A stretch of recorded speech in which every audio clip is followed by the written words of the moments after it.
Today, I'm going to be having a discussion with one of our co-founders and principals, Tom Shircliff.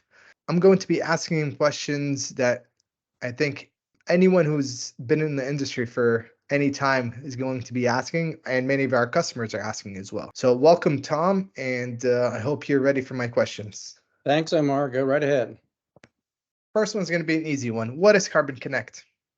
Yeah, so Carbon Connect is really the most simple, accurate way to measure the carbon impact of commercial buildings and for the entire portfolio, but all about the building. From my perspective, and I think anyone in the industry would share this as well, but in this time and age, anytime I hear about a new carbon whatever solution, I'm thinking, oh, here's another carbon solution. So what makes this timely and what makes it different?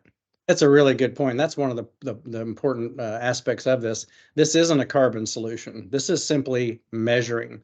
It doesn't really have anything to do with whether you make it better or worse or what's going on. It's just the accurate measurement of the building's carbon impact. How would you say that's different than, your typical metering, energy monitoring software solutions? Yeah, and there are all kinds of services that look at bills and try to do all that. This is so straightforward. It is connecting what we call a shadow meter right beside your billing meter. Doesn't interfere with your current bill or anything.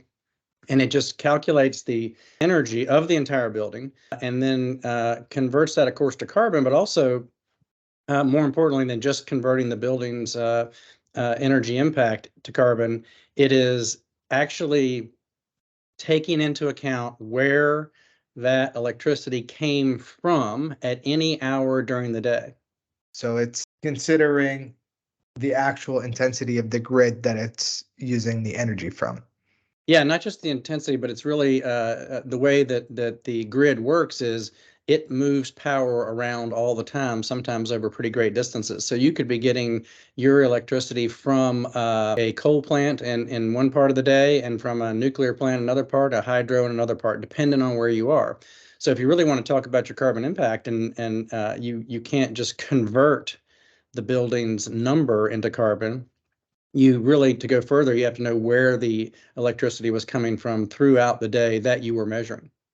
If we take a step back, how are owners and operators measuring their carbon today? It's really all over the place. Sometimes there's activity at the building. Sometimes there's even sub-metering type things. There's, as I said, a lot of attempts to take the bills and get those analyzed. The challenge there is that you have different, whether it's states or provinces or countries, and obviously different utilities. And that becomes very cumbersome to try to level set all of that. And also they're anywhere from 5 to 8 to 10 weeks behind. And then you try to aggregate that into a pile. And most of those don't have anything to do with where the electricity came from. So we've been consulting on this this type of thing for a decade. And when the regulatory and the public commitments about reporting got to a certain point, we realized this had to be super straightforward, much more accurate, much more simple, no matter where you were. Yeah, so typically today they're relying on bills and collecting these bills, and these bills are, in most cases, they're behind, they're not real time, which obviously makes it more error prone, time consuming. Makes sense. Yeah, that's the other thing is there's a lot of hours that are being spent on this, and we've heard lots of frustration from people trying to do that. The other thing about it being just a measuring service is that, for years, 20 years, we've spent in various forms of energy efficiency and sustainability and carbon, reduction. And so this was a little bit against our instincts when we were asked, mainly by the investor community and the owner community, to find a way to measure without interfering with asset managers, property managers, and facility managers, because that's not their role. They may have lots of different ones throughout the region or the country or the world. And they really just wanted something totally apart from, as you said earlier, carbon solutions and efficiency solutions. And it's really something that's so simple it needs reminding. This is not about efficiency or programs or making it better. This part's about simply reporting the accurate number. That's a really interesting point. So this might change who would actually care about a solution like this, and I'm being careful using the word solution, but it's not someone who is trying to lower the building's energy usage or that's involved in day-to-day operations. It's a And great it's point. Yeah, those Mhm. stakeholders, as we all know, they vary anyway, but there's a lot of stakeholders just focused on operational efficiency, sustainability, carbon reduction, and that's a lot of work. And to your point, the stakeholders that had asked for this originally weren't involved in that aspect of the business. They're involved either as an investors or manager, senior executives who made some commitment or have regulatory requirements to accurately report on the portfolio. And so it's really parsing those stakeholders and saying this is about just one thing, accurate reporting. One last point I wanted to maybe do a little bit of a deeper dive on. You mentioned what's unique about Carbon Connect is that it actually uses the real carbon emissions by using the actual energy mix that's being provided to that building. Why why would someone care? Why is that important? Yeah, because a lot of companies that have made their commitments to be net zero by a certain time or carbon neutral by a certain time, or at least to report, they are very concerned about being accurate because there's been a lot of greenwashing and just a lot of confusion as well. So they want to be accurate for their own integrity, and obviously for regulatory reasons, and also for the actual impact. Nobody just wants to throw a number out there that we've seen that just checks the box. They really want accuracy. Yeah. It's hard to predict the future, but do you foresee regulation making that a requirement versus using the average intensity that most organizations use today?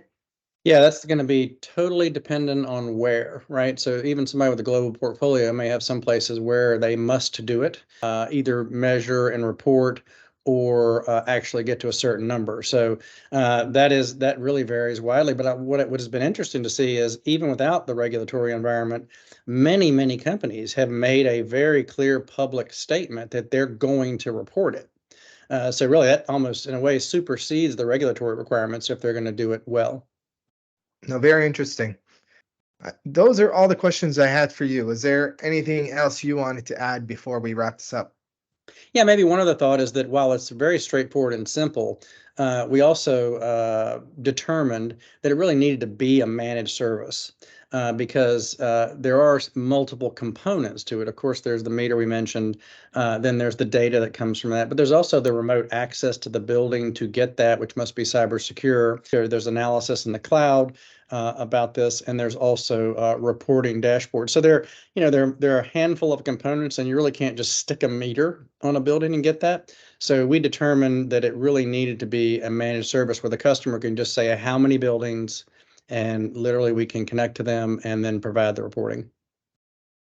Got it. So it's not a hardware solution, it's not a software solution, and you can't buy it as a separate hardware and software solution. It's a full service that's providing you with the final outcome of carbon measurement at scale. Yeah, that's right. And also taking into account the things that are more than just the measuring, as we mentioned earlier, like the cybersecurity, it's very important. Also understanding the facility environment so that you're not disruptive, and that it's really something that happens without any changes in the way people are running the buildings today.